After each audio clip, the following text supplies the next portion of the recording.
Okay, folks, I want to call a study session of the Farmers Branch City Council meeting of Tuesday, March 21st to order. The time is 3 p.m. and all council members are present.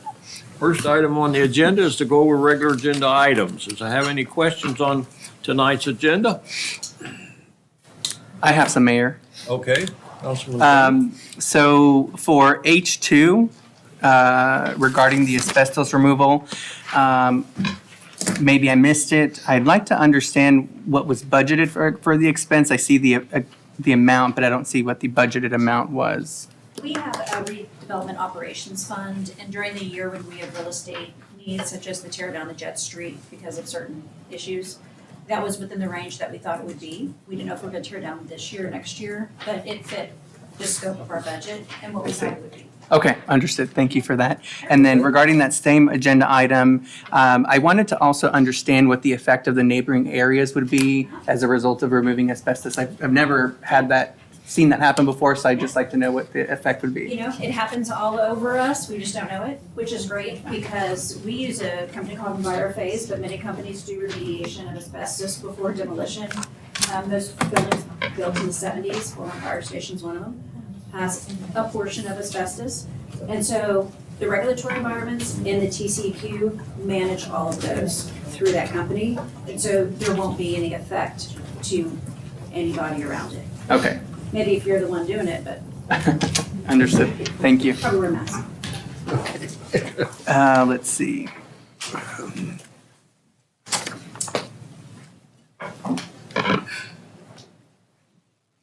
And that's it for me, Mayor. Okay. Anybody else?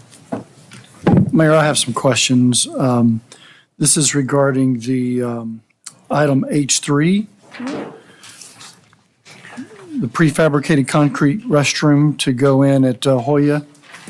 I've had some concerns raised by residents just about security concerns, having a bathroom on site, children's playground. So what's the focus on providing security or locked doors? I know the one here at Gussie Waterfield is locked during the evenings. I have the expert right here. Rachel Road, Director of Parks and Recreation. So that'll have a similar structure. Each doors will be able to be locked. Whether we lock those at night or on weekends as we needed, we can do that. As far as police, PD, those are conversations we're having now. Okay. All right. So there's a focus on security there that still some work to be done. Okay, great. Thank you. And then also on item J2, the annual comprehensive financial report. Is Tammy in the room? Let's see Tammy. Okay. I'll save my questions then for later on that. That's all I have. Thank you, Mayor. Okay. Michael, anything? No, thank you, Mayor. I had all my questions answered in my conference with the city manager. Okay. I'm good, thank Tina, you. you all right? Likewise, had all mine answered How previously. about you, Dave? I'm good, thank Okay. you. All right, let's move on to receive our biannual update from the Senior Advisory Board.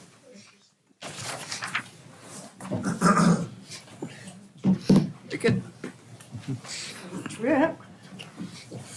Drum roll. Dun, dun, dun, dun. Can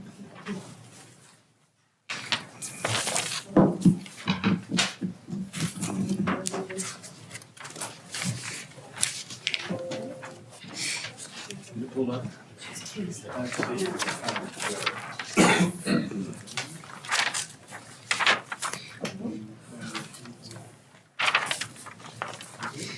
There you go.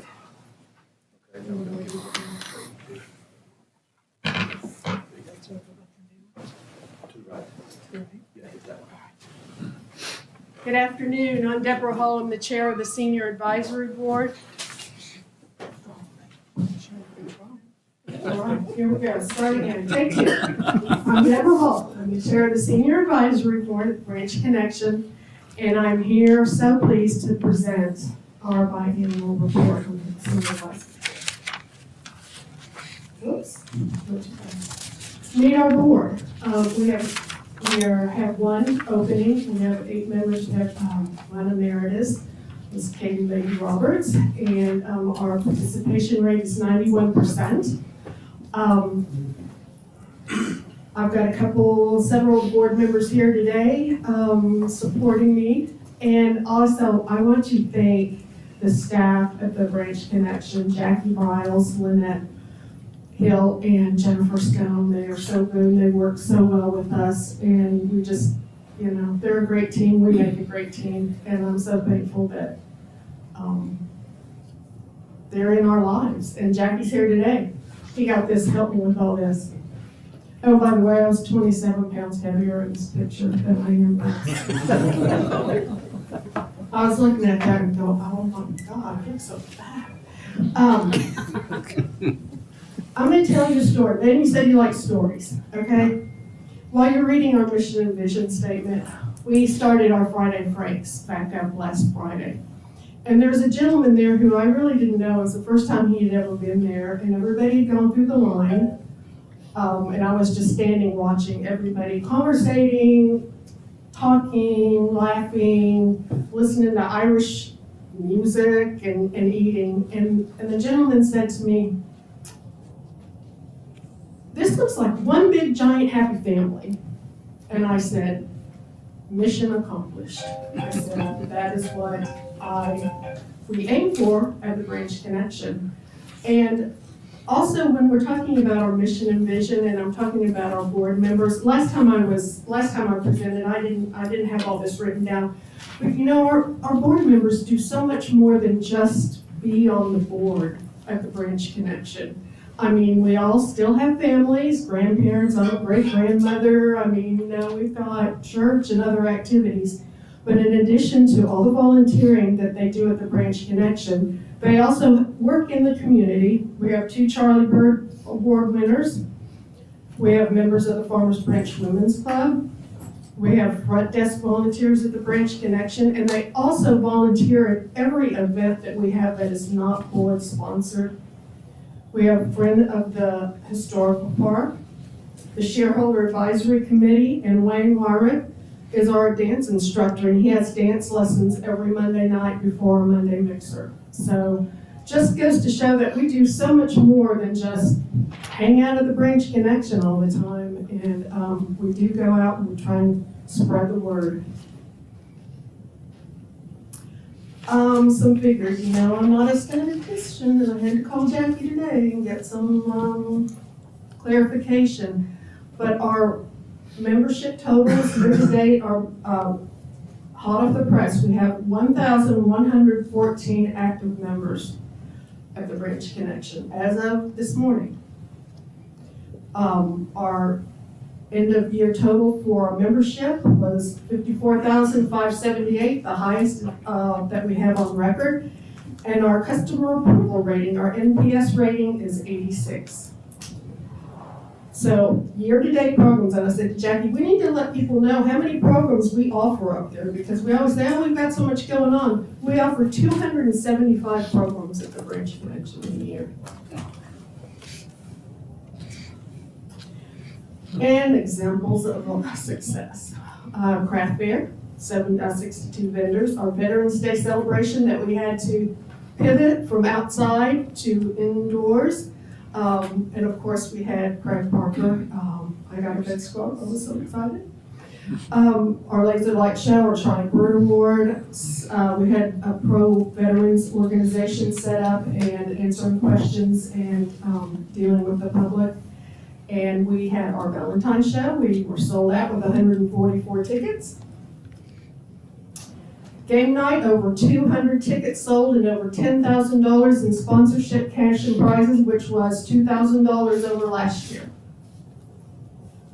We are working with City Council on our Century program, and I've got another person to nominate today. You can see about that. We've started back up our Friday Franks. Our holiday lunches sold out. Sold out in like a matter of 2 days, over 150 people. And we had our Super Bowl live party in Kansas City one. Also, our programming is trending up. Our big social gatherings, which like I said before, I they're a personal favorite of mine. I love to see all the people gathering in the sunroom and just talking to each other. We're trending up on our Friday Franks, our Monday breakfast, our Monday night mixers. They're all going up.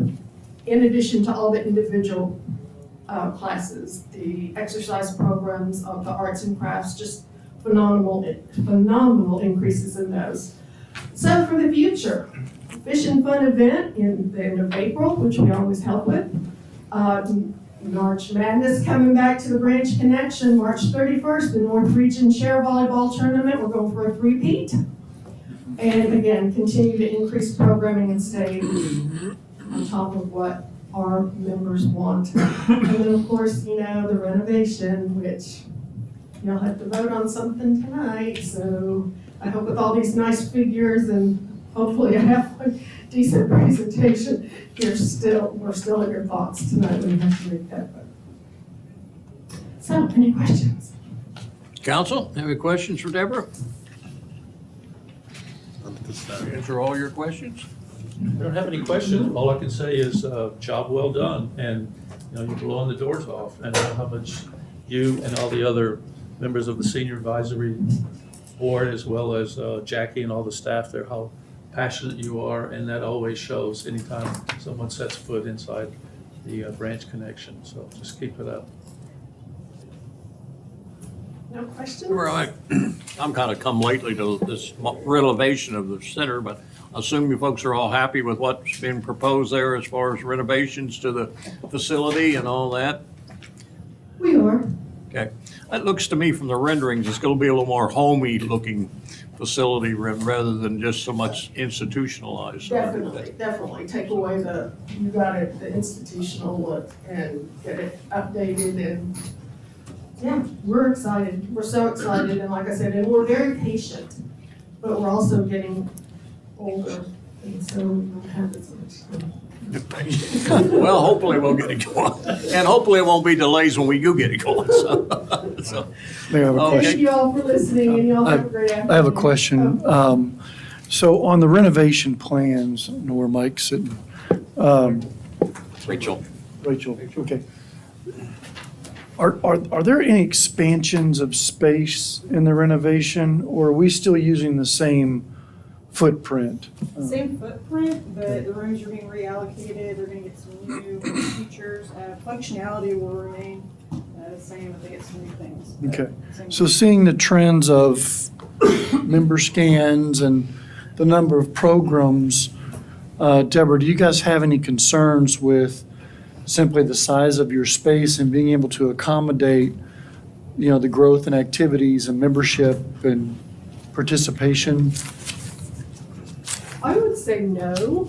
I would say, I think what our concern now is with the growth is that we make sure that our Farmers Branch residents are accommodated. And, I mean, we want everybody to come. We are so Right. excited about being able to offer this. We have people that come that don't even go to their own active adult centers. But Right. Rachel, maybe you can take that question a little bit better. Do we have concerns? Well, it's not necessarily answers we need or I need tonight, but just as we think forward, we have a plan in place for renovations. And, you know, we may need to think about prioritizing our membership and activities and such as our participation grows. So so as we've gone through this process, we analyze, right, our residents, non-residents, our programming numbers, as you've seen. So staff is currently working on different ideas to either accommodate residents, whether it's earlier sign up or increasing fees is an option. But generally, we have ideas. Okay, good. We're thinking about it. That's great. All right, thank you. Thank you, Deborah. Job well done. Okay, anything else? Thank you, Deborah, for your presentation. Mayor, Council, if I may, real quick, Jack Biles, Branch Connection Manager. Just a reminder too, for anybody that wasn't there, Deborah Hall actually won our Volunteer of the Year Award Yes, she at our did. boards and commissions.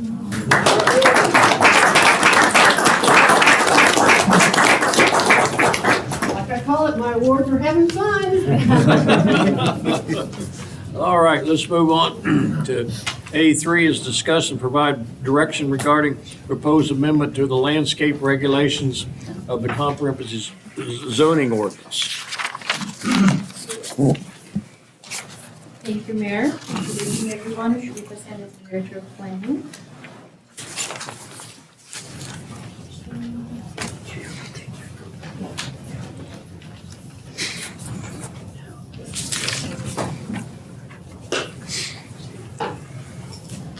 We have done some brief presentation to council regarding this item as well as the next item that I'm gonna present in a minute. So the landscape ordinance or the landscape section of the current zoning ordinance, we were tasked to look at that chapter in a comprehensive fashion and look at and determine if there were some regulations that are lacking when we compare to other area cities and whether they're consistent with our long-term policy and strategic planning objectives and goals. So with that being said, we began this review, of course you can see it has been some time, in 2019. However, due to the global pandemic and staff shortages, we had put that process in hold, and we recently started that work back again late last year. And we have done a few presentations to the Planning and Zoning Commission since then. So we wanted to bring this overall kind of big picture policy direction, the path we are trying to take with this amendment, and get your feedback in terms of whether we are on the right path, and if there is any need for course correction, or if you see any need for changes before we take it to the full length of ordinance preparation with the City Attorney's Office.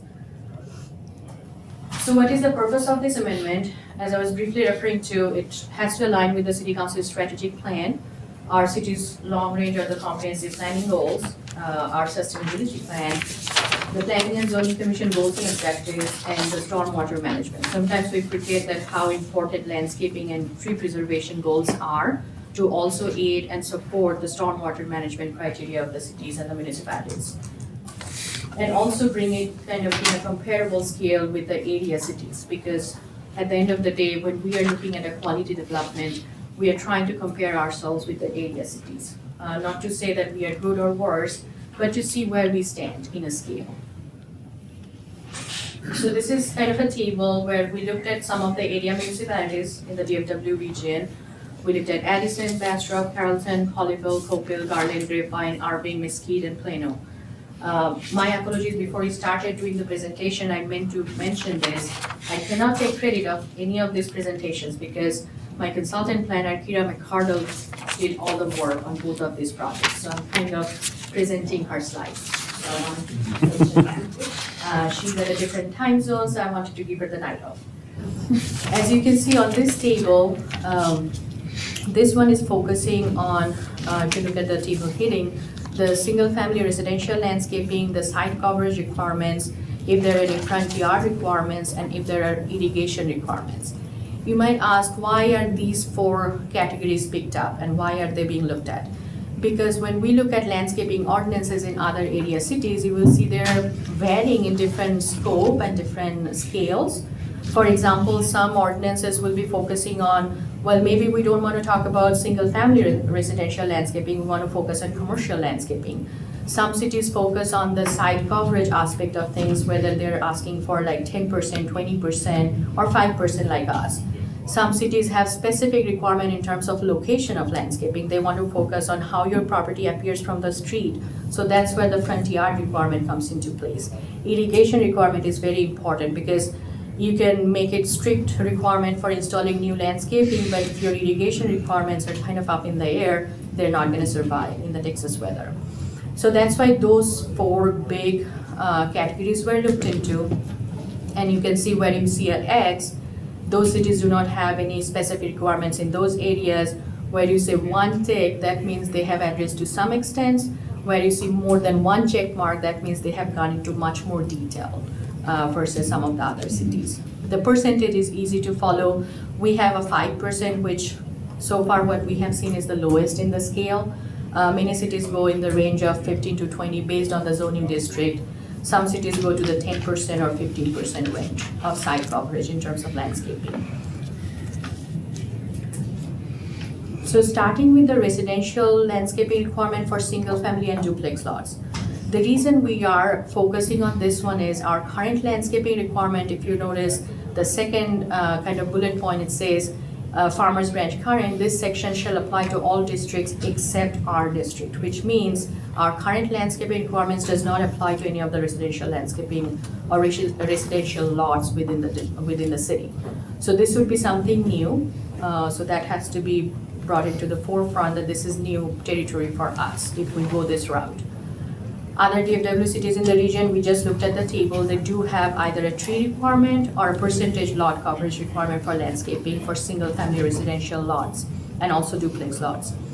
What we are proposing, after discussing this twice with the Planning and Zoning Commission, we are proposing to establish a requirement based on the lot zoning, which is R1 through R6 and then D1, D2, the duplex lot zoning. Minimum number of trees based on the size of the lot and also the zoning, as well as one canopy tree. So the calculation is one canopy tree must be located in the front yard irrespective of what kind of residential zoning lot it is.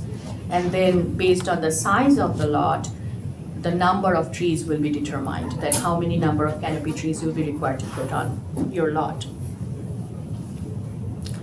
So this table tries to capture how those number calculations are done, and without getting into too much of the nitty-gritties of it, what we did in our calculations is we took, like, say for our R1 zoning district, the minimum lot size is an acre. That's a large lot. So from best practices, what we have found is for one canopy tree, it's about 180 square feet that is required for one canopy tree. So if you take out the maximum lot coverage, which is you take out, so if it's a 43,000 square foot 1 acre site, you have a 25% lot coverage. That means about 10,890 square foot you can build on. And then you leave about 32,670 square feet of your lot as remaining. The 9 canopy tree would occupy about 1620 square feet of those remaining 32,000 square feet land area. So in a nutshell, what we are showing here is not overburdensome for the homeowner, as well as in this pictorial depiction that you saw on the slide before, we have tried to do it as far to scale as we can. You can see after providing the 2 front ER trees, you still have enough room left for other trees in the rest of the lot. As well as we are saying for the rest of the canopy trees, you can substitute them with ornamental trees or even in some cases shrubs. So that's the direction we are looking at for single-family residential zoning districts based on the lot size. Tree credits. Now this discussion would help when we also go through the tree preservation ordinance proposal that we are currently working on. Many DFW area cities have tree preservation ordinance requirements. We do not have that. So in the current landscape amendment, we are proposing that for any new residential project or whenever they are trying to preserve existing mature trees on the lot, they can use that as a credit for their landscaping requirement. So they don't have to provide double. So if you have a mature tree that has a certain caliber inch, that can count towards your new tree requirement for landscaping. So it's a 1:1 replacement. Or not replacement, kind of count towards your new landscaping requirement. And the tree that you are trying to qualify for credit has to be in a healthy condition. For multifamily projects, we have been, in my opinion, we have been pretty successful with the new multifamily development policy that was adopted by Council in 2021. And for any new zoning applications that we receive for multifamily development projects, we try to follow the multifamily policy. So in this landscape amendment process, our goal has been to mimic it with the multifamily development policy where we are not conflicting each other. So the landscaping requirement piece of it would match what we have right now in the multifamily development policy that seem to be working well with the new projects. For non-residential lot coverage, currently the Farmers Branch landscaping requirement says it's a 5% of the entire lot area not covered by buildings. And it also requires 1 tree for every 25 feet of street frontage or 1 tree per 50 by 50 feet module, whichever is greater. In the DFW region, what we have seen is, again, it's a flat percentage coverage, but usually higher than 5%, ranges between 10 to 20. The proposal is, we are going for aggressive proposal of 20% of the entire site to be landscaped. As a comparable example, most of you are familiar with our station area form-based code, which actually right now requires 15% landscaping of the site. And we have been looking at current projects that are happening in that zoning, and it has been working fine. Also in other zoning districts throughout the city, wherever we have processed any new planning applications for site development, we have seen very rarely, if ever, we see 5% landscaping provided. Usually it's almost impossible to do not more than 5%. Because after you put your building, your paving, your parking, you have a lot more than 5% left on the site that usually is landscaped. And also this picture kind of is trying to show that same logic, which is if it were a light industrial zoning with a 50% lot coverage, even after you cover the whole site as much as you could, you'd still have more than 5% left to landscape.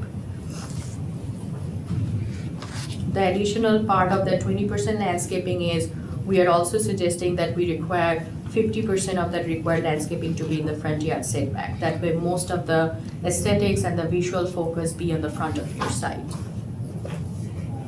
Parking lot landscaping, right now, we did do a comprehensive update of our parking requirements 3 years back.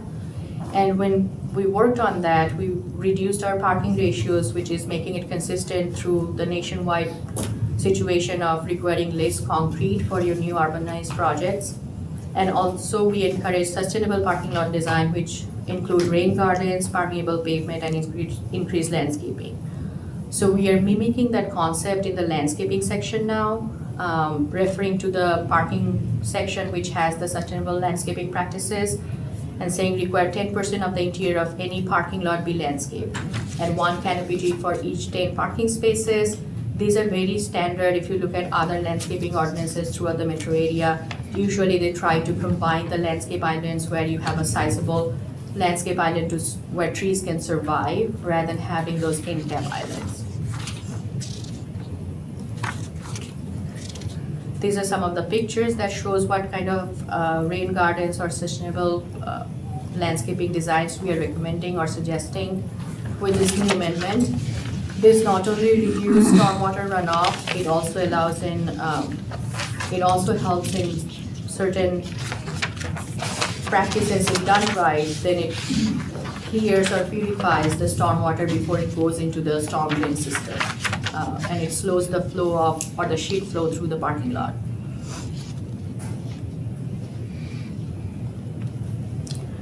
Last but not the least, this is important because the question comes up, all these new requirements, how does that apply to my current property or the property rights of the current businesses or the landowners? So that's where the non-conforming properties come into play. Going back to the single-family landscaping, if you have an existing home with existing landscaping, these applications will not apply unless that house is completely demolished and a new house is being built. So that's from the single-family landscaping standpoint, and same for the commercial properties, unless a major remodeling or expansion is happening, not interior but exterior, where it affects the site to a percentage point, then this new landscaping requirements would not apply. However, just the way any zoning ordinance would work, once we adopt new ordinances, it does make the existing properties legally non-conforming because they will not comply with the 20% requirement per se. But until and unless they make major changes, they will not have to come into compliance. I think that's all I have on the landscaping requirements. If you have any questions, I'll be happy to answer on this, or if we want to go to the tree preservation and then come back, we can do that as well. Council, questions, comments, So I just have one. opinions? I have one question. So regarding the multifamily, is it the same situation that you've just described where only new apartments would be, this would affect? Okay, thank you. Or they have an Major- Existing commercial property that they are 50% damage or something like that. 50%, I believe, if I read correctly, it'd be more than 50%. Or say if there is an existing apartment project that is being completely demolished and a new project is being built, then yes. Okay. You know, I support the idea in theory, okay? But the practical part of it is, this used to be a prairie, it didn't have any trees on it.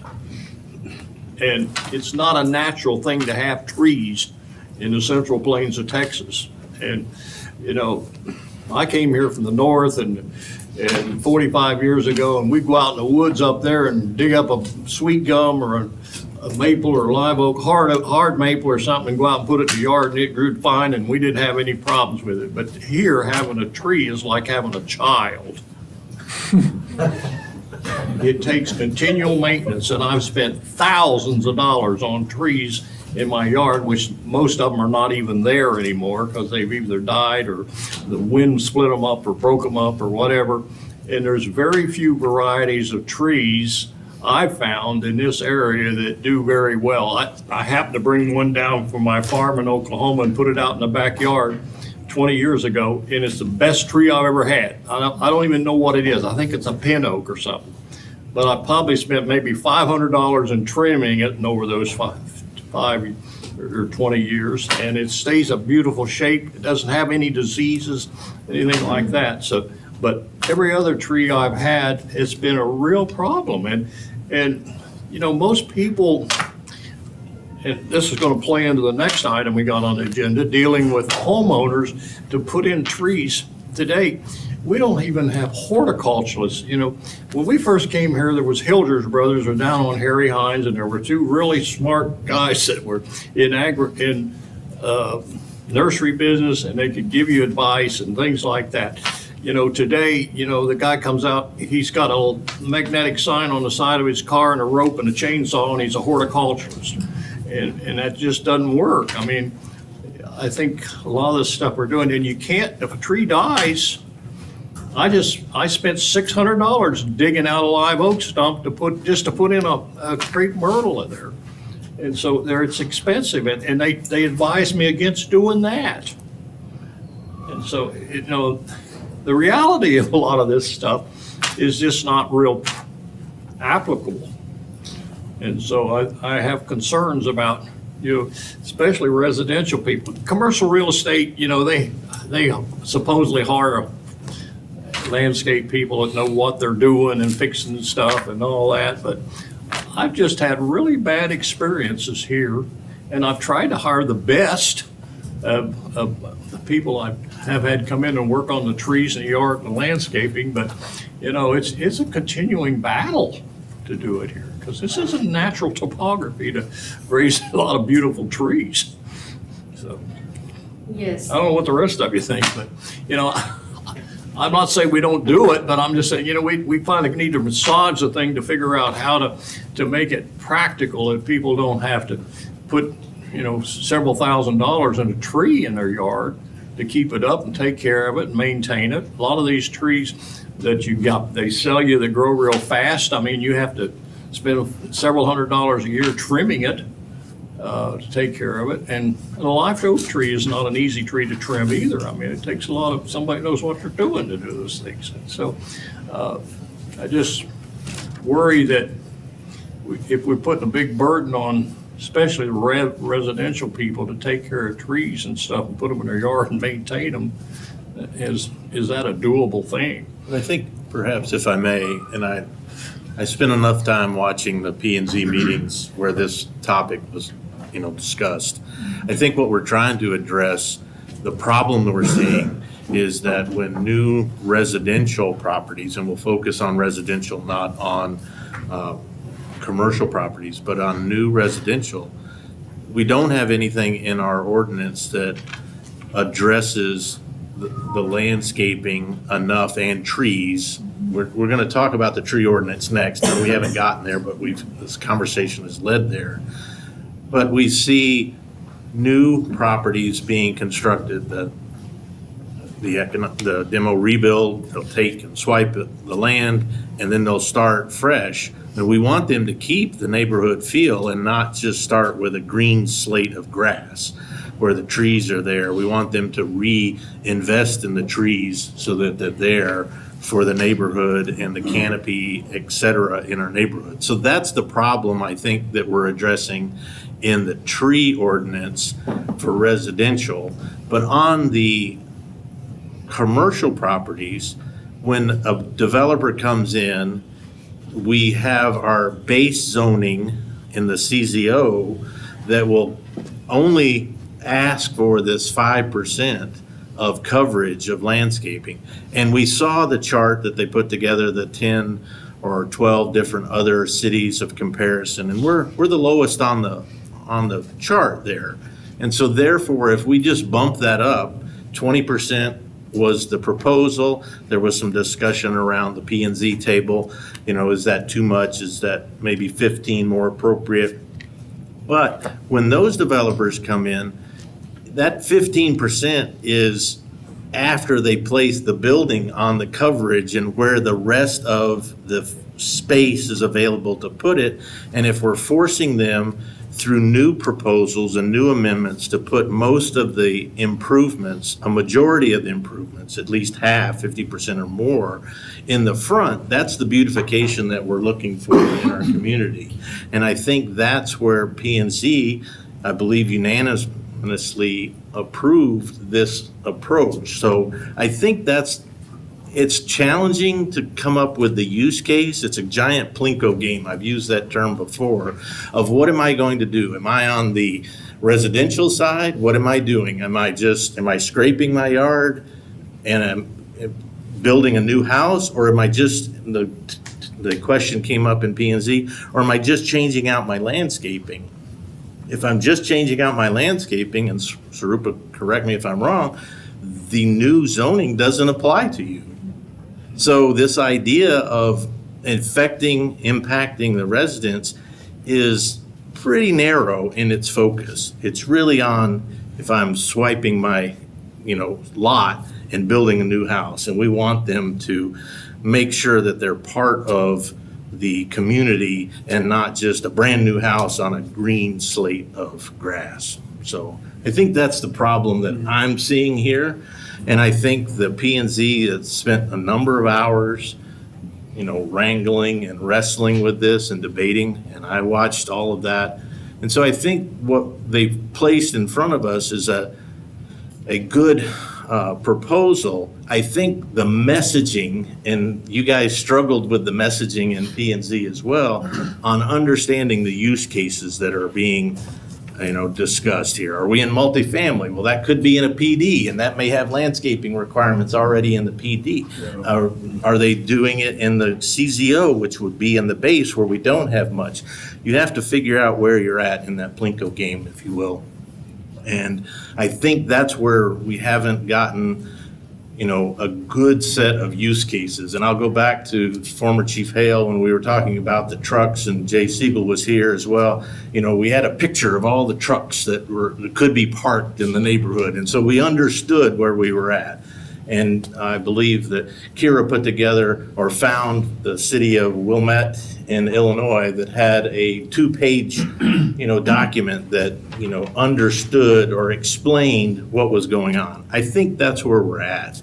But I think where we're headed is in the right direction. We want our development, both residential and commercial and the multifamily, to bring landscaping a little bit more to the forefront and into the front yard setback, if you will. So. Well, one thing I noticed too, though, Dave, a lot of these new builds or complete remodels, they're not putting foundation plants back in. They're putting pots and various other things out there to kind of break up that facade of that. I don't know whether that's acceptable or idea or not, but I see that a lot of places today where they're not putting landscape foundation plants and stuff back in front of that. Now that may be, I mean, insect people will tell you shouldn't have them up there because it creates termites and all the other stuff, but, so I don't know, but, I mean, we need to maybe have some provisions for that kind of things that they're doing to these houses. So, I don't know, it's just, I appreciate the idea, I'm worried about the execution of a lot of this stuff. And I agree with both of you, Mayor Glancy and Councilman Merritt. The struggle that started this whole process with the comprehensive amendment of the landscaping ordinance actually started from the single family area. Because 3 years back, when we were looking at, and it was brought to us by one of the leading PNC commissioners, because there were a lot of houses in the central area. They were going through a lot of properties that were going through the demolition program, or some of the property owners were demolishing the older homes and building new homes. What was being noticed is no landscaping was being put in place. By no landscaping, we mean what Councilman Merritt was referring to. If you look at this picture, they're both from Farmers Branch. Of course, the top one is probably taken during not full green season, but you can see the mature trees. It's not the same property, but it's another property in Farmers Branch that has a new house, but all you can see is a green lot. No trees have been put in place. So that kind of started or triggered that conversation, and the question was asked, why there is no requirement for landscaping? Because we are not touching the existing homes, but what we are trying to preserve is the neighborhood character. When you look at some of the neighborhoods that have been in existence for 10 plus years, that's where you see the beauty of those big trees. And once that big tree is gone, that's when you see the stark difference of, okay, you have all the lots in that residential street, which has the big trees, and then you have a new house with no trees. And is that the neighborhood look and feel you are trying to preserve, or are you trying to preserve the neighborhood look and feel from the street that has that tree shaded boulevard kind of a feel? So I understand the concern because we're all homeowners, most of us are, and yes, it is very expensive because sometimes it's not even the disease or dead tree. Sometimes trade winds that damage a tree and the tree has to be taken out properly. We have to hire contractors as homeowners and get those trees taken out properly. And at that time, even as a homeowner, even if the city hadn't required us to put that tree back, in most cases we will, because that's the investment we are making on our own property. Even from a dollar to dollar standpoint, if you're trying to buy a new lot, you will see that if it's a vacant lot, a comparable lot with everything else same, one has a mature tree and the other one doesn't, the mature tree lot would be priced at a higher price point. Well, as I was gonna say, I appreciate what we're trying to do, and, I think it's the same thing when we decided to landscape our medians. We got a very positive response. I think people appreciate that. It was certainly an enhancement of our city, so I support what we're doing. I'm just concerned about how we get there, so. And we have the sustainability team, I'm looking at Alex here, that have the tree giveaway program. And once we go into, I know I'm kind of jumping the next agenda almost, which I won't. I know Pete is looking at me. You're on a roll. Because we are trying to add that tree credit where they can either pay a fee in lieu or even donate to the sustainability program, the property owners, where we can, as a city, continue with that program and give out trees to homeowners, where they don't probably have to spend that much money on buying new trees. Okay, council, any other comments, or? I had a question and kind of a comment. Could you back up to the slide where you were talking about sustainable parking lot?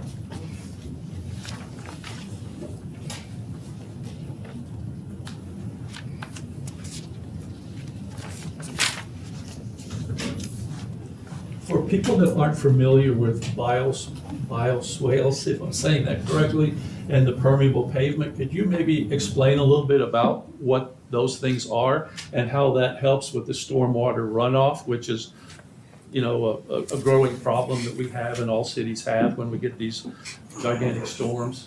Thank you so much. I'll try, but I think I'm not the expert. Maybe Alex would be the expert here. to talk about bioswales and permeable paving. We tried to do some of those standards when we did the parking lot or the parking section update. So the picture might help a little bit. Bioswales are areas where in a parking lot or in a natural or in a development where rather than doing a full concrete surface pavement, we can have this natural collection areas, almost like stormwater collection areas, bordered by natural vegetation, which most cases are gonna be more suitable to this kind of weather and soil conditions. And you can see this type of rock structures in the center. What it does is it reduces the sheet flow. By sheet flow, we mean is where stormwater runoff would be going straight to the storm drain system, but in the bioswales, they will be collected for an intermediate period of time, and it will slowly percolate to the ground or the substrata. Usually you have to excavate a portion of the land to make sure that they are properly percolating through the system. And these natural structures, or not structures, this kind of rock formations and soil and plant material helps reduce pollutants going into the storm drain system also. So that's, in a nutshell, is the rain garden or the bioswale concept. Permeable paving, there are several industry-wide permeable pavers available designs. And when I say to do it right is, again, you have to excavate to a certain point where otherwise, because the Texas soil condition is such a clay-oriented soil condition, if you don't excavate to a certain level and just lay the paving blocks on top of the clay soil, it will start to accumulate the sediments and it would harden up.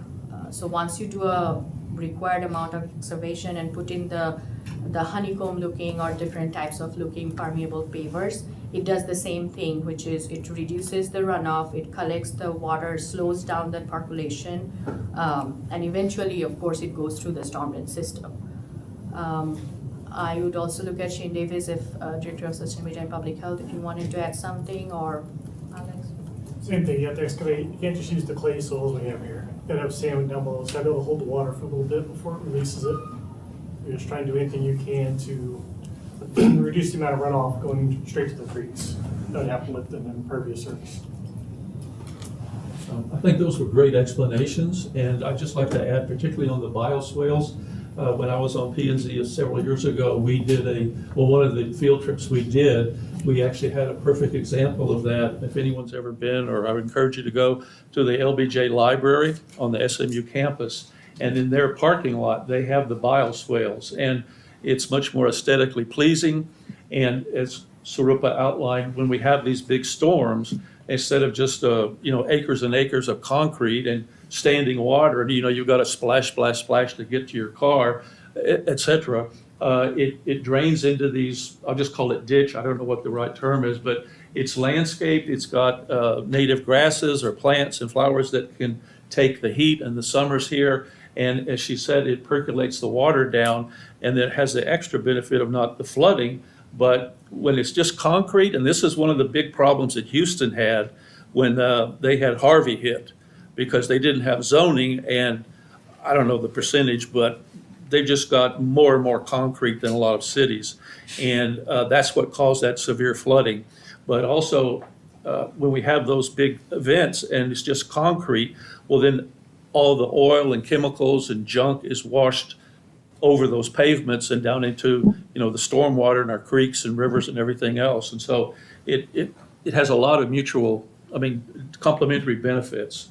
Yeah, and it's something that, again, we talked about on P&Z several years ago, and maybe you did as well, David, when you were on, but it's something I'd like to see the city try to, I don't know what the right word is, strongly encourage or set some sort of minimum standards for new builds, because it just has an awful lot of benefits. And it obviously helps make the parking lots and areas where you've got those much cooler in the summer. And if you can put in some trees and things like that, it just has all these extra benefits. Michael, some places they've used these parking lots as a retention type of thing. You can't get the water high enough, it gets in their cars, but they curve it around with limited access, which it impedes the water runoff. That's the problem we have here is fast runoff, and sometimes they can be done with things like that too, so. Any other questions? Comment? I want to go on to A4, we've already beat it up too, so. I'll try to keep the, thank you, Mayor, I'll try to keep the tree preservation item quick.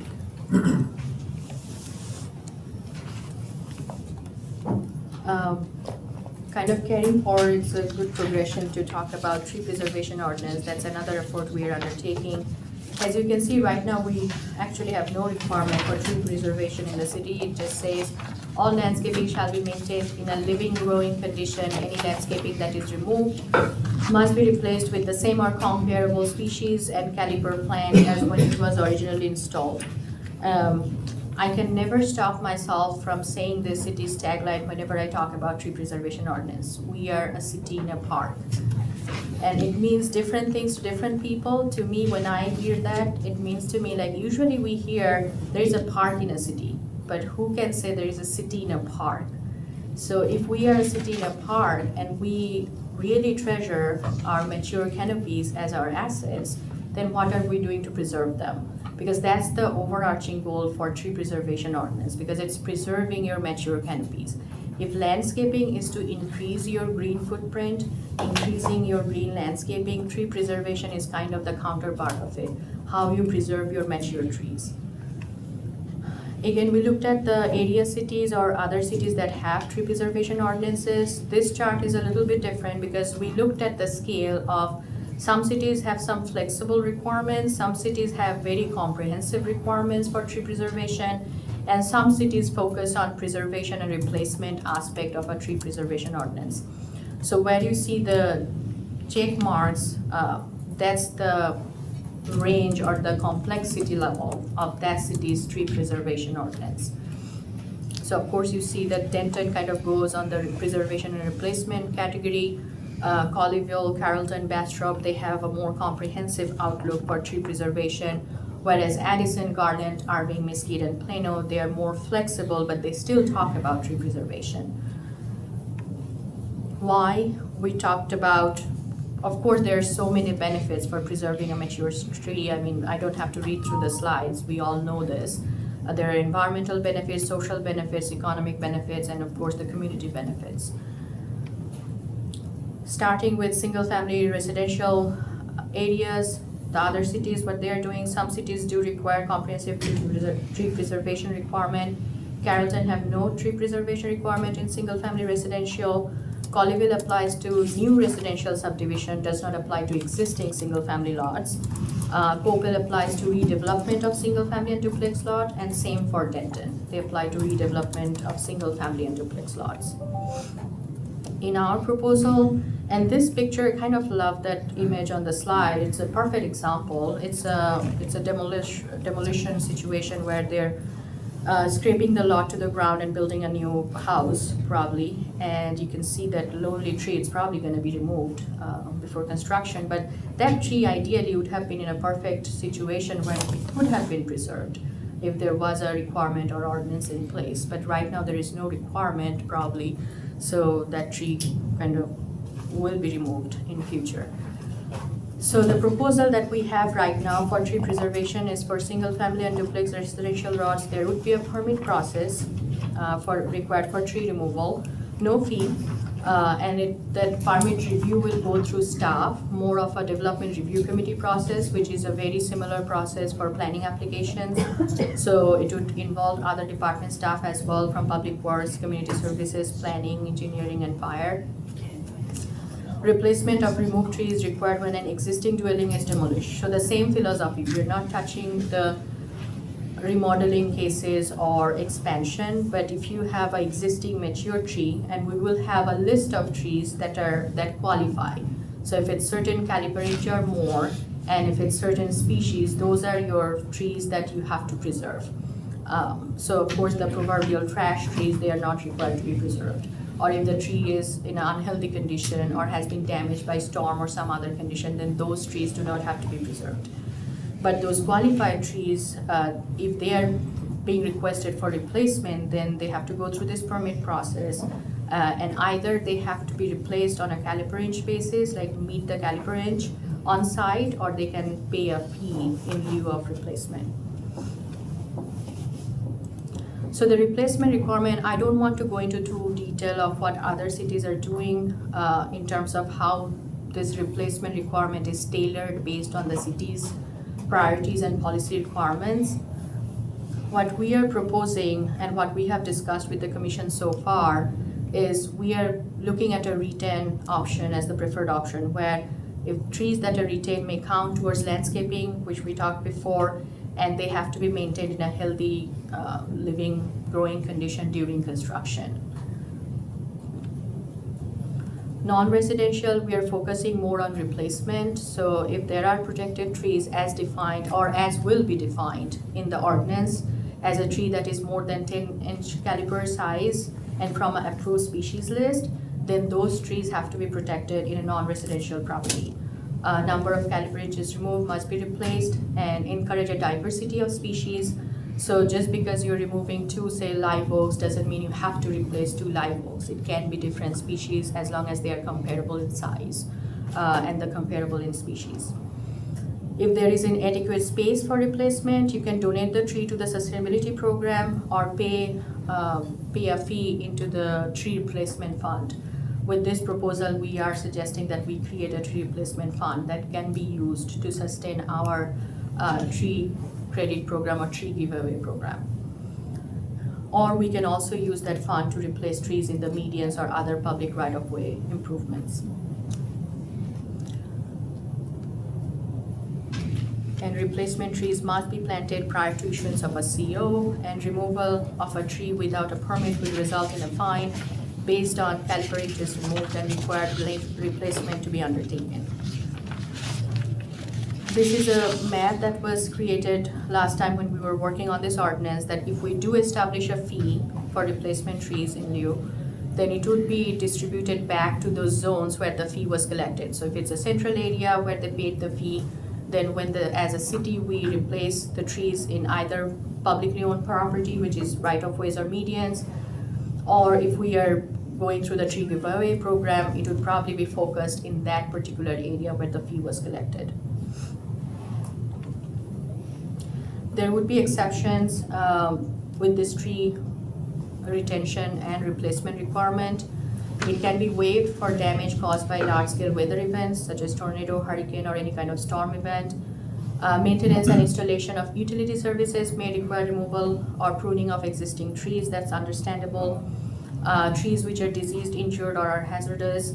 Licensed plant or tree nurseries would be exempt. So of course, if you are a licensed plant or tree nursery, you would be exempt from this requirement. One other bullet point that's not added here, but we are planning to add that to the ordinance if we try to take this direction, is if it's a new site or a construction site and you have a construction pad designated, you have a heavily wooded lot, and there is of course, there is a construction pad defined by your building setbacks, then that pad would be exempt, because you cannot require, or we cannot require a property owner to retain all trees on the property, kind of affecting their construction for future projects. Permit will be required. I think we talked about this already, that it will be reviewed through DRC, so no lengthy approval process or review process. And enforcement would occur through code enforcement if this ordinance is implemented. Last but not the least, educational component would be key to this ordinance's success, because there are already a lot of misconception in terms of what we are trying to achieve through tree preservation. It is, in our experience, when we have worked ever on tree preservation ordinance, it always conflicts with people's property rights, that we are trying to be too strict and too enforcing their rights to maintain or remove a tree from their property. So those educational components are key to the success of this ordinance if it's were to be adopted. By educational components, I mean if it is adopted, we'll of course create some easy to follow flyers or handouts, inform people that this is where you would have to comply with the code. These are the type of trees that would be preserved. These are the type of trees that doesn't have to be preserved. What are the exceptions? Those are the key things that we have to advertise and communicate with the residential property owners as well as commercial property owners so that they understand the focus of the program and how to provide relief in terms of, yes, if it's a costly situation to mitigate, then how can they take advantage of the city's tree giveaway program maybe? Under certain conditions, of course. We cannot make it open for all because then it defeats the purpose. So that's where we are in terms of the broad direction for this ordinance so far, but I wanted to hear from City Council and see what your feedback is. Do you think we are on the right path? Do you think this is a good process that we should be following, and then we can bring back the ordinance after P&Z looks at it? Council, questions, comments? Sarupa, thank you. Generally, I'm supportive. It's all about preserving the trees, and the canopies, and the looks in our city, and continuing to support our city and the park theme and mission. Where did we leave off with the tree stump ordinance? I know I brought up the tree stump ordinance again, but wasn't that still in limbo, or wasn't there something unfinished there? It's settled, isn't it? Yeah, there was a moratorium until January. Manager on this item because I don't believe that was ever really a planning and zoning ordinance that we were looking at. I believe it was more of a code enforcement. Okay. I think while we're talking about trees, we probably should. I can help with the tree stump topic, sir. Leo Bonanno, Director of Neighborhood Services.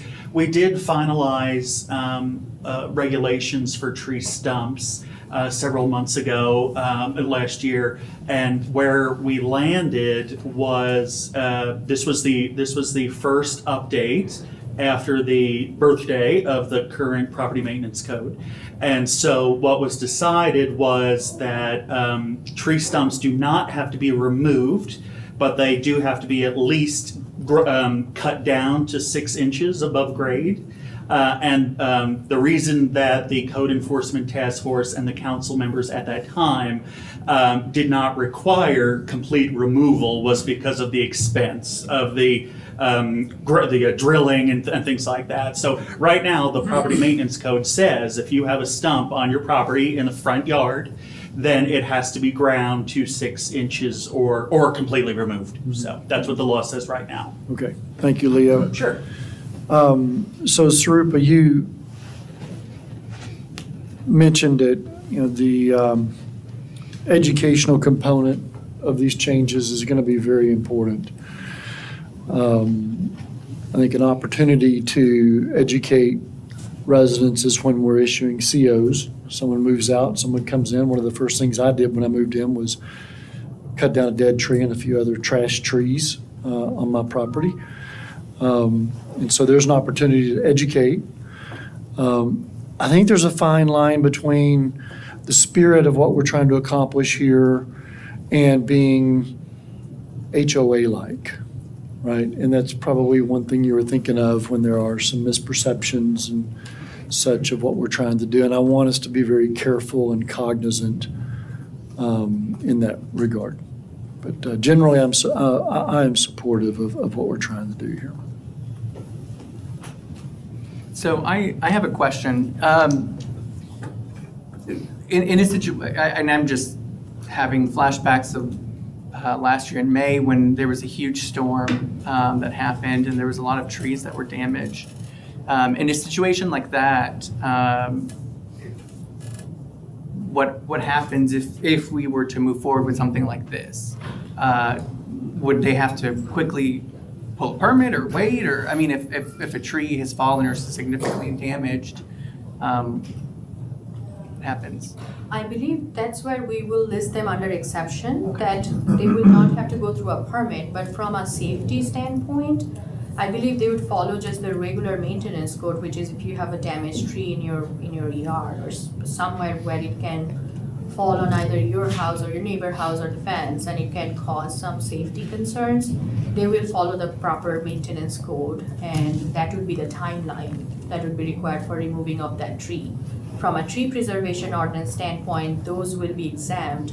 We will not require them to replace those trees if they are damaged by storm. Okay. I'm a little bit cautious about supporting this, and it's only because I live in an HOA and we have a community chat and people complain all the time about, having to check with the HOA to do basically every little thing that they want to do that relates to changing or updating their property. So I want to be very careful that we don't start going down the path where we're compared very closely to an HOA, because we're not. I think I agree that we are in a city and a park, as you've mentioned, and I think it's important to preserve the integrity of that. So I think it's okay to move forward for now, but I'm still a little cautious about it. We don't supervise any demolition of a house, do we, as far as, it frustrates me. I see people, they level a lot and there's 2 or 3 really nice trees that are there, and they preserve the tree and they tear the house down, and people come along and buy it and think it's gonna be wonderful. Well, if they run a track loader over that drip line of that tree and put some dirt on there, in probably 4 or 5 years, that tree's gonna be dead. And I think a lot of people, I've seen them design a house around a tree that's gonna die. And is there some way we could do better job of making people aware that, you can't mess around with those roots under a tree? Yes, so if we were to go forward with this ordinance, there would be provisions put in place in this ordinance where if the property owner is identifying certain trees to be preserved and protected, because the first step in this whole process would be you have to do a tree survey. And that can be as basic as getting a landscaper or someone on your lawn and counting how many trees you have that are from that particular species and go beyond that 10 caliber inch size. And then if the owner identifies, say, 3 out of the 5 trees I'm gonna preserve and the 2 that has to be taken away, either he decides to replace them on site or he decides to pay a fee instead, then those 2 of course are out of the picture, but the 3 that are gonna be preserved, there will be provisions in this ordinance based on the best management practices found by the Texas AgriLife or other research organizations in other cities, where we will specify how you can protect the root zone and during construction, because that's one of the requirements. If you are preserving a tree, it has to be in a healthy growing condition after construction. Yeah, I don't know where it's making demolition people aware, or they don't care, or what, but I mean, it's frustrating for people. I see them do it all the time. Well, sometimes they'll fence off a radius around a tree. Yeah. Put in T-post and fencing, and so that makes it pretty clear. As long as they don't But that's on disturb it, better it'll managed live. But projects. trees don't take much abuse. So, any other questions? We beat that to death. Okay. All right, thank you. Let's move on to item A5, is discuss fiscal year 2023-24 critical business outcomes.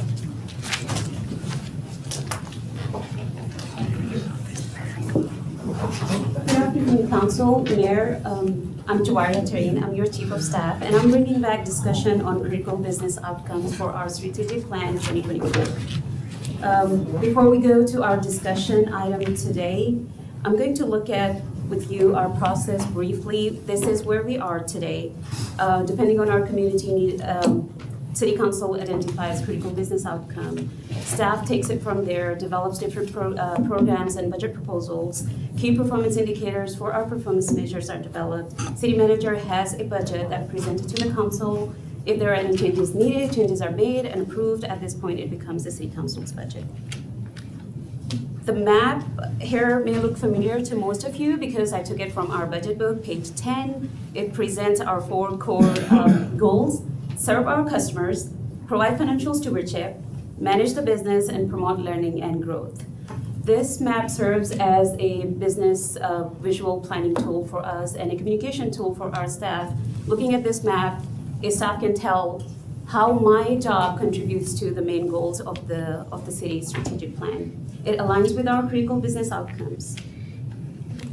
During our strategic retreat back in February 28th, we went over this table and looked at where we were in looking at our strategic plan for 2023, how each one of these CBOs, whether they were accomplished, not accomplished, based on that discussion. We had our critical business outcomes for 2024.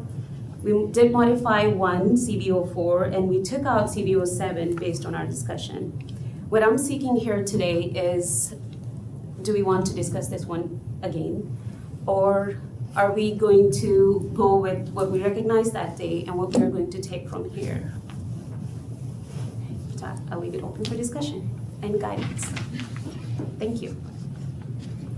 So I think for me, I left the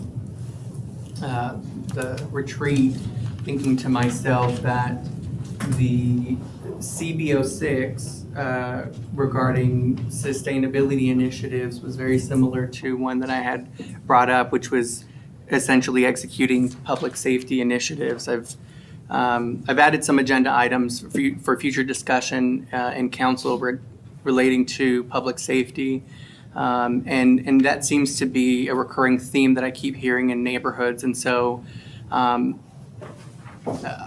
would like to see it on there.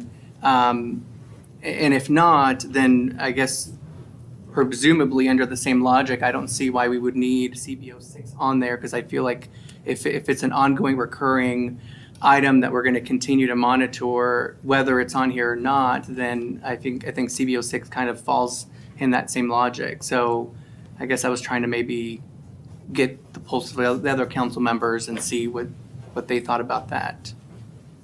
Council, comment about it? I was just asked to have you guys speak into the mics when we speak, because on the recording, they can't hear it.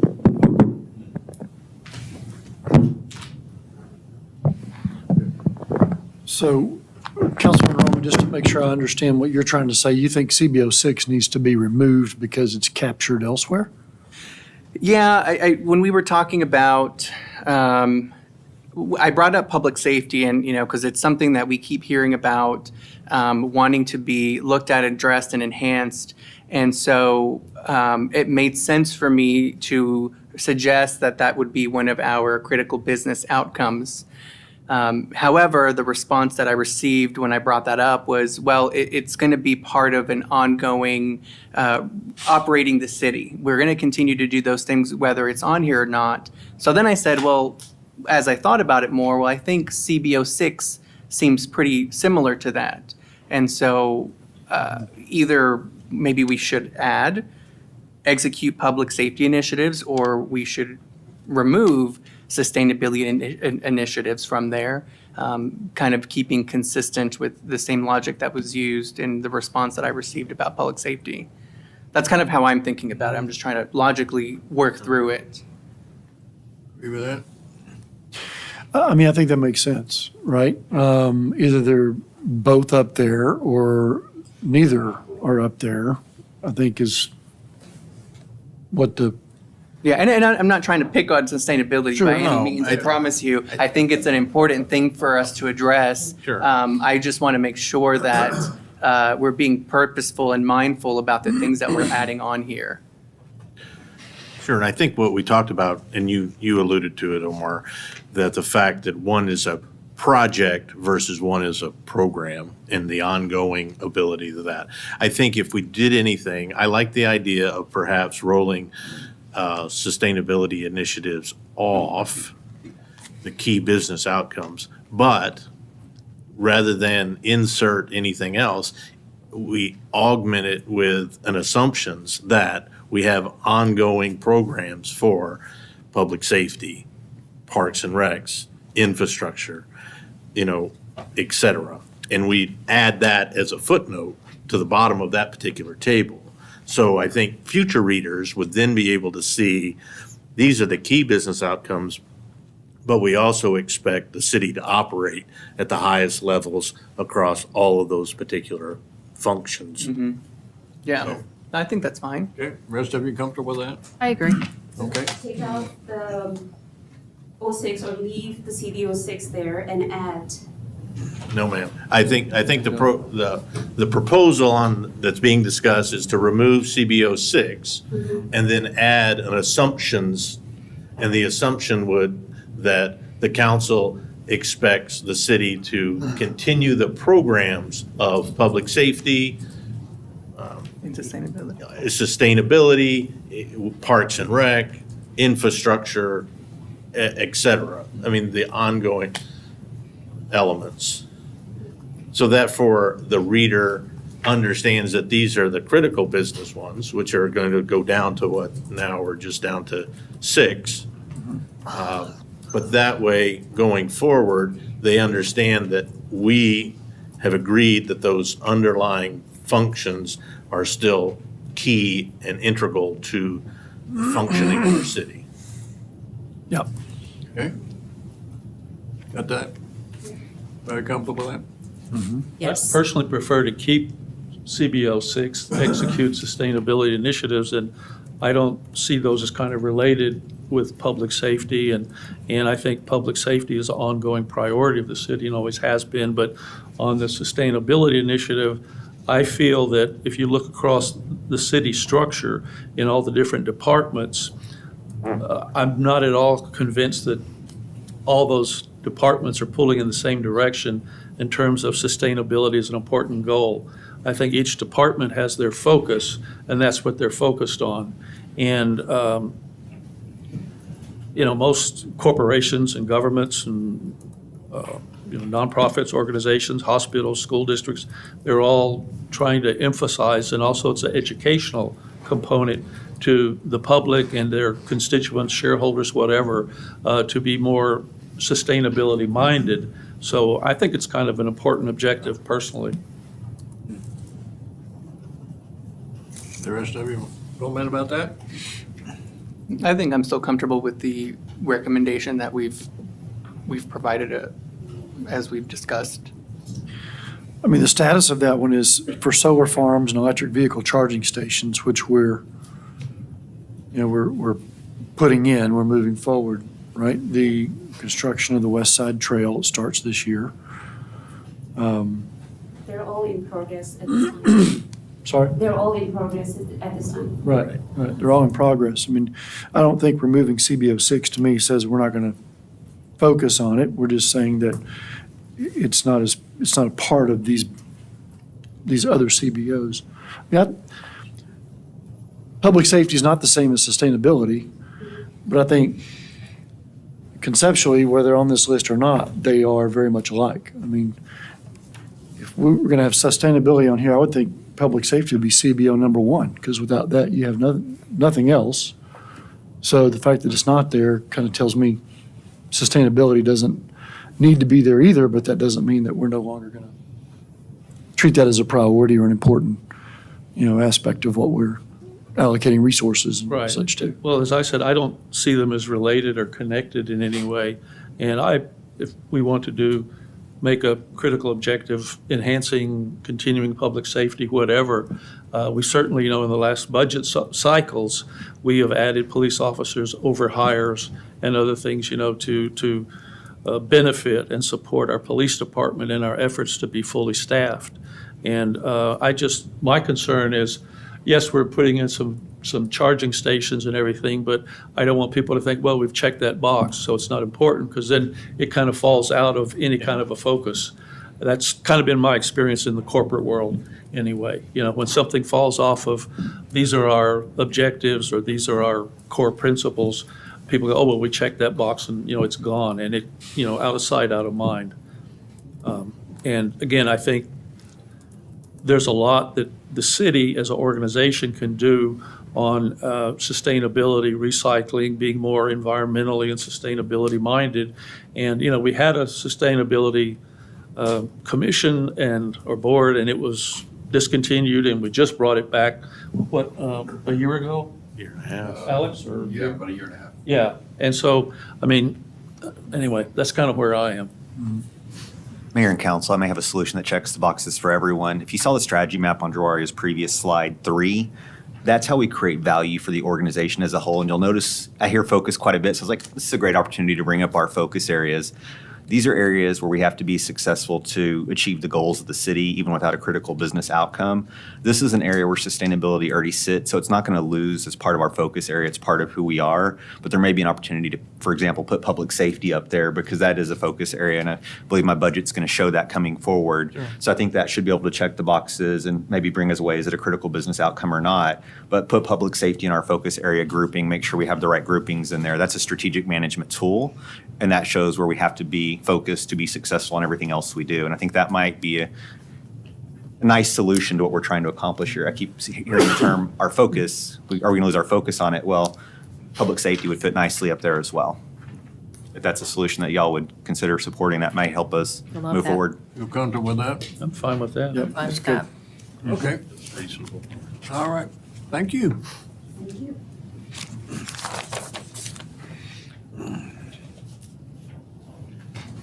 Okay, we're on ready for A6, is to present and discuss minor home repair program, the City of Farmers Branch. Thank you, Mayor and Council. It's been a while since I've been up here before you. I'm James McDonald. I'm the intern with the City Manager's Office. And I've been tasked with the minor home repair program that we discussed starting back in October, November timeframe. So what is the minor home repair program? It's a partnership with the homeowners with the city. We're able to help the low-income families within Farmers Branch, the homeowner. They have to live within the home and fit in the category, and I'll show you the chart in a minute for what is a low-income family. But the city's not gonna just throw money out. But we want people to have a partnership with the city so we have a mutual understanding. This is gonna be a pilot program. It's gonna be for 12 months. We'll reevaluate the program at that time to see if it's successful, if it's being used, how many people are actually wanting this program, okay? But it's only gonna be repairing exterior or life safety repairs only. We're not going out to just paint homes or remodel homes or fix them up for sale, okay? These are life safety or exterior projects that we need to keep the sustainability and beautification of Farmers Branch. I discussed the income levels. As you notice, these come from the Housing of Urban Development for Dallas County. The way the chart works is if there's a 4-member household and they're making in the category between 77,899 and 48,701, anything below that falls in the low-income families. We can, they will have a application process to meet these categories. If they're making above that, they're considered the median family income, and we will not be partnering in that program with them. So what will it take? There will be an approval process. They will have to fill out an application. The city will have to do an income verification. We will have to involve several departments.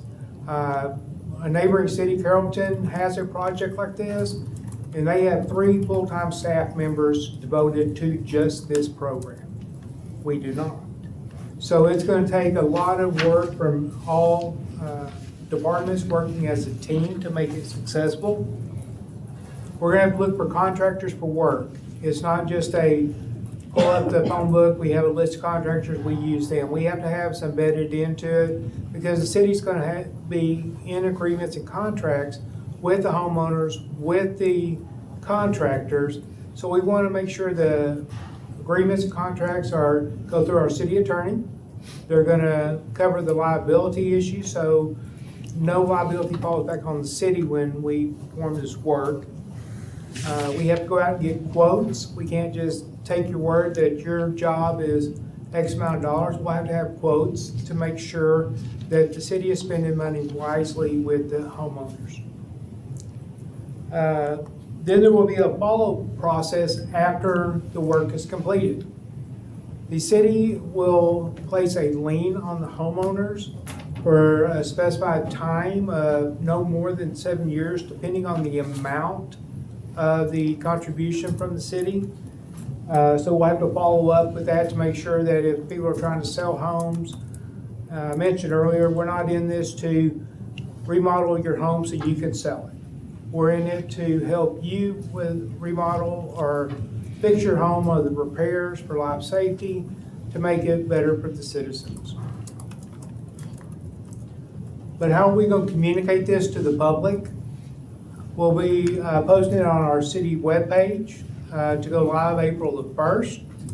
We'll send out social media posts, the blast email, branch bulletin. We've developed a brochure, and we have applications that'll be available at the permit desk or at the front desk, so people can come in and have access to those items. Our brochure is going to be similar to this one right here. It's going to explain what the program is. On the back side of that, it's going to have an eligibility checkbox. They can go through and make sure that they fit in all the categories. They check all the boxes, so they're not spinning their wheels and wasting their time if they're not able to be helped by this program. Do we have any questions? Council? I have some questions. Thank you, James. The bullet points on slide 2 say that this is for exterior life safety repairs only, Yes, sir. right? But the program description on page 2 as part of the program criteria lists exterior house painting as one of the eligible repairs. And so that to me doesn't necessarily fit into a life safety category. I don't see in here heating or air conditioning listed as one of the eligible. Would that be an eligible repair under this program? Well, Dallas County has a winterization program that affects with heating and air conditioning for those emergencies. So we wouldn't want to include that in ours because that, if Dallas County, which has a bigger pocketbook than we do, are already funding that and taking care of those issues, that we wouldn't include that in ours. Understood, okay. How do we? Sorry, just one other question. And doesn't MetroCrest administer a program like this for us currently, or? They did. They did? They do not any longer, and it was for seniors only. It was not for the low income, but it was senior only. Okay, so we'll no longer have that program. This is going to be replaced with that. Correct. And the We- funding for this And program. we did reach out to MetroCrest over assisting us with the verification and make sure somebody, and they said due to what's involved with that, they do not have the manpower to assist us, so they will not be doing income verification for us at all. Understood, thank So we you. will. And we still do have both programs, I believe, the senior home repair and this one. We still have them both, right? We still have money for both. We have money for them both, but with MetroCrest unable to provide the social service aspect of it, as he said earlier with Carrollton, when we called to ask about this program, it wasn't an easy program to administer at all. They're using community development block grant funding for it, whereas we're using general funding for it. So they can take some off the top to help pay for some of those positions as well. We're really in a challenge of now we have to figure out which department is going to quasi-function as a social service department, verify income. Now, in a pinch, we can ask for help, and what they did with the last situation we ran into, because like, okay, how do we verify income? How do we do this? How do we do that? There's a whole bunch that goes into this. And we also have our purchasing policies and procedures to follow, which make us, we're not very quick at an emergency style help response. We can put a Band-Aid on it, but we have to go through our processes and follow it, where MetroCrest can immediately move in and follow their own procedures, which are much more efficient. And so that's the challenge we're working through on this one, is just how do we administer this type of program when we're not set up to? And that's one of the challenges. So we have funding for the actual repairs. It's the administration of those repairs. Because where I say, hey, I need a staff member for this, it would cut this by almost half. So that's not the intent either. And we haven't had to use it as much as we did when we had the weather event last year. So it's a lot of learning for us as we figure out where to place these responsibilities in the city, and a challenging prospect as well. But we'll always get it done. We're just looking for the right way to make it work most efficiently. Is there a way to, in that communication that you're going to send out, to put the Dallas County very specifically, if you're looking for the winterization, so people understand that there is a place to go for that, this just isn't it? Yes, ma'am, we can. We'll add that in there. This has been just basically our draft prototype of it. We can add that in there before we actually get ready to send it out.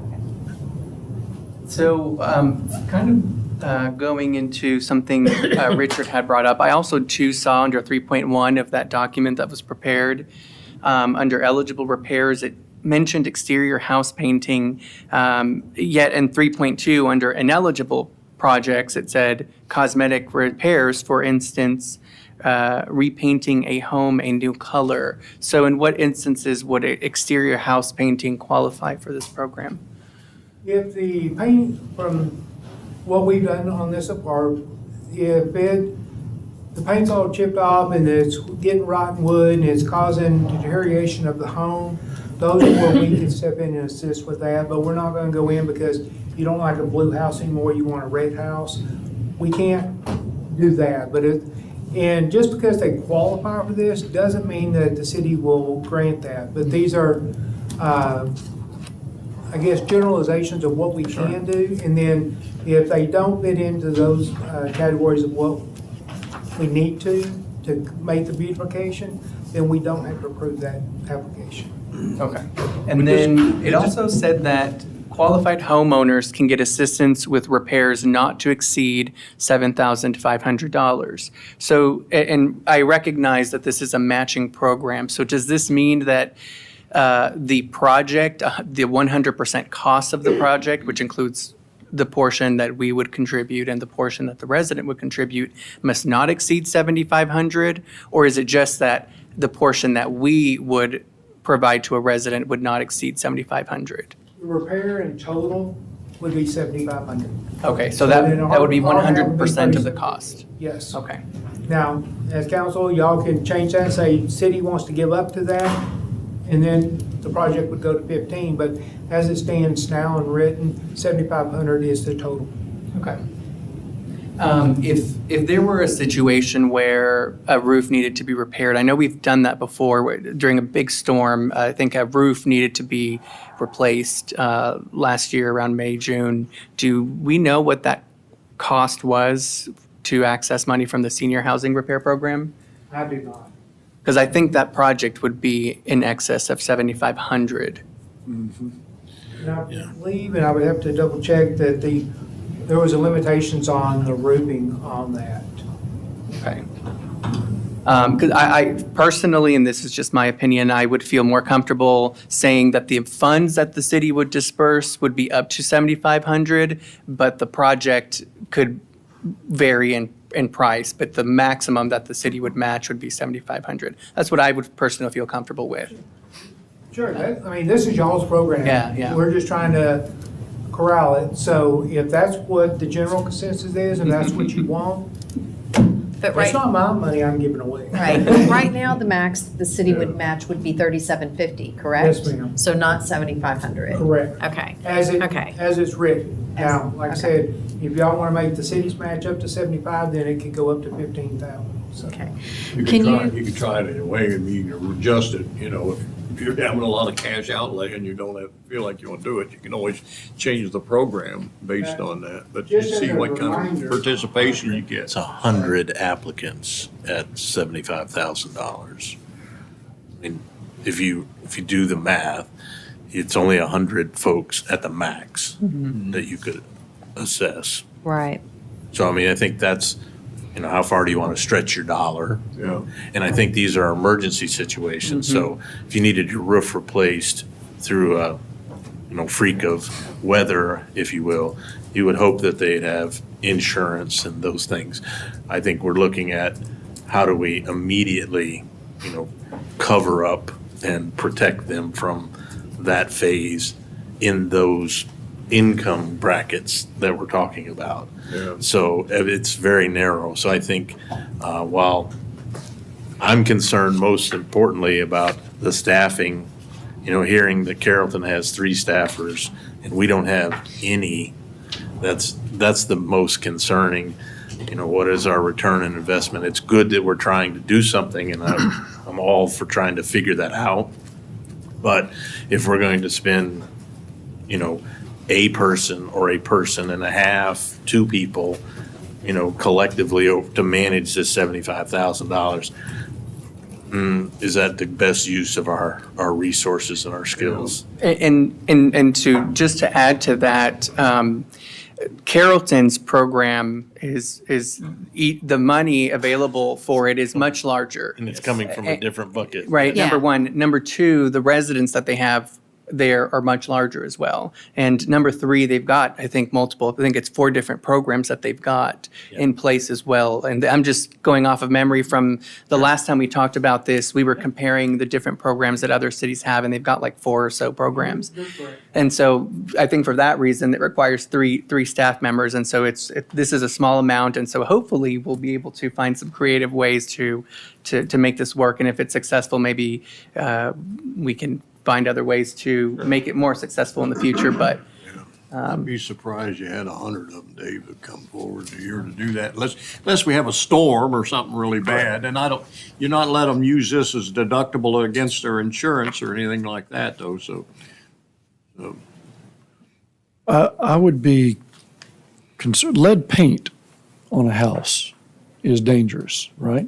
Yes, sir.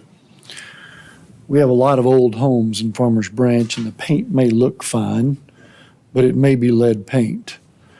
And I would be concerned that this particular arrangement could open up a loophole for Savvy Paint Company to come in and get a lot of business from residents and get $3,750 toward each job, painting the house, removing lead paint, and painting it with non-lead paint.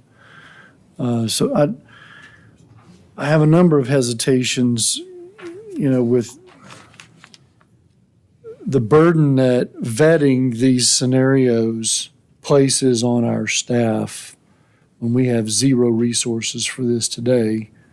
And given the resources that Carrollton obviously sees are necessary for their programs, I'm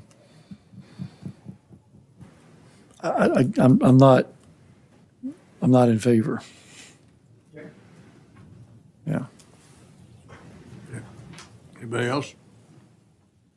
I just want to add one consideration, because we're managing it in-house, whereas before, when MetroCrest managed it, it was a contract. Every change had to come back to you all. As with this one, as intent, that would weigh on the city staff to make some determinations, and we could move much more quickly in certain areas as well. So if we start to see patterns, we'll be internally handling it, so we'll address those as they come up as well. But again, the staff time is something that we're still working on how to manage this. I didn't have anybody raising their hand saying, hey, I have an opportunity. But it's like everybody looked away.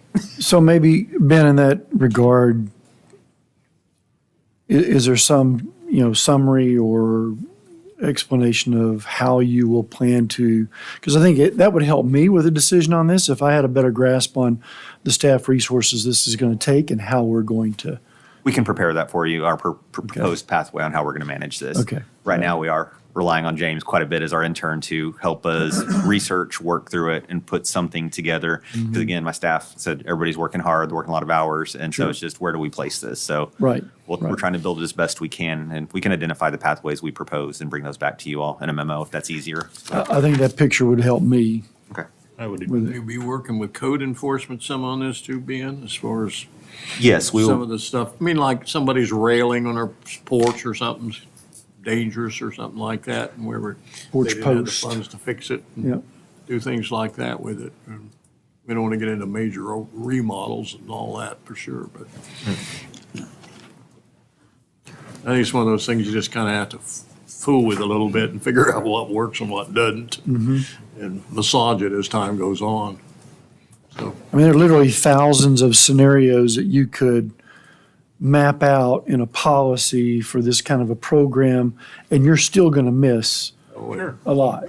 And that's my concern, and it becomes the responsibility of a few people to make the decisions on who benefits and who doesn't. And now the city's stepped in yeah. I mean, a sticky all those are situation. good points. Right. Yeah. So. Thank you. Thank you. So am I hearing that we want to hold off on starting this on April 1st? What do you think, council? I would say so until I have a better idea of how our staff is going to accommodate the program. So maybe we can add this to, once the information is available, we can reconvene and talk about it during another study session? Yes. Yep. Reasonable. Okay. Yeah. All right. Next is A7, is discuss future agenda items. Anybody have anything they would like to put on the council in the future I study do. session? I absolutely do. Okay. Given some of the things that we've spoken about today, specifically this program as well, I'd like to put on the future agenda item as a grant coordinator. I'm asking for that to come earlier rather than later so we don't miss grant season. And that could be something that could actually fund this, in truth, if we could find the correct grants. And 10% of grants can be allocated for the administrative costs, so it would cover that individual anyway. Yeah. Got that, Ben? Got it. Okay. And then I'd like to go ahead and what we talked about in the strategic planning for the PSO officers, I'd like to go ahead and talk about that as well and get that added. Okay. And one last one, and this one's teeing it up for you. Something, I know we've cut a lot, and, you know, we have to give a little to get a little, and we have residents, and we need to expand. We're growing ever younger as a community, and I think we need to circle back around to a splash pad. And I know that it had been, my understanding is it had been at Squire Park is where it had been considered. I drove by it, and I really think that if we're going to redevelop that area, maybe we should go ahead and reconsider that. And my understanding is that doesn't have to come out of general funds now. There's been another way to be able to provide for that. Correct. So just to confirm the topics, the grant coordinator, the public safety officer position, I'm preparing to do our mid-year adjustment in April. So the direction and guidance is if I can find a pathway to do that as our mid-year adjustments, to bring those back for council to consider as options as we adjust the mid-year budget. And also, if there's a creative funding solution for a splash pad at Squire Park, bring back some conceptuals for those that may not have seen those before, what Parks has presented in the past, again, for council consideration. That's a longer-term project, but it's something that we can get on the radar now because, as y'all know, the longer we wait, things just tend to cascade out. Does that wrap everything up nice and neat? Yep. Perfect. Okay. I understand it perfectly. Anything else? I do. Oh, sorry, go ahead. I just wanted to repeat something, but I brought this up with Ben in our conference. I had requested for a future agenda item, an update on the boardwalk project with the restaurants out on the west side. And that had fallen off the list that was in our packet today. So I reminded Ben about that, and I know he's got a meeting with some of the developers out there, but I'd just like to revisit that issue because it's been about a year. Okay. And we need to get them online. That meeting is this week, so hope to have something soon. Okay. Councilman? Yes. So I wanted to add as a future agenda item to talk about the apartments crime reduction program and examine, there will be somebody that will be speaking later today, I suspect, about that program. And so based off of that feedback, I'd like to see if there's some ways that we might be able to address their concerns. The second item that I'd like to add is kind of getting the council's flavor on what it might look like to rezone the southeast corner of Valley View and Luna, and working with our partners to do that. So those are my two items. East corner, okay. Rezone to, Well, just talking about what might make most sense there, given that retailers really haven't been knocking on our doors to move into that area. Maybe there's something else we need to do. So I wanted to make sure we were in line with doing that and providing some direction for Allison to come up with some recommendation. perfect. Maybe we need to talk to Carroll and see what they're doing on their side. Southeast corner. Southeast corner of Luna and Valley View, yes. The bigger It's the part. big The tract. bigger one, 21 acres. Yeah. Okay. Anything else? Have anything they want to bring forward? We're golden. Okay. All right. With that, we'll call it conclusion to the study session. And then what do we got Let's go ahead and read those. We're Gotta gonna go do, into executive session? yeah, let's go ahead and read those. Okay. And do you have the verbiage there, my friend? It's right there on the. Oh, agenda. okay, okay. No, it was a. All right. We will now, for a short break, go into an executive session, which, item B1 is council may convene into closed executive session pursuant to section 551-087 of the Texas Government Code to discuss economic development incentives for the project Frito. And then also, under that same item B2 is council may convene into a closed executive session to pursuant to section 551-087 of the Texas Government Code to discuss economic development incentives for the project Eisenhower. So, okay. So, Mayor, I Let's think, take a I 5-minute break, let clear it out, and we'll go into think executive the session. food's here so we can, What's that? I think the food's here so we can get the food. Food, okay, we can take a. Priorities. Eat while you Eat while we're. Executive session. Okay.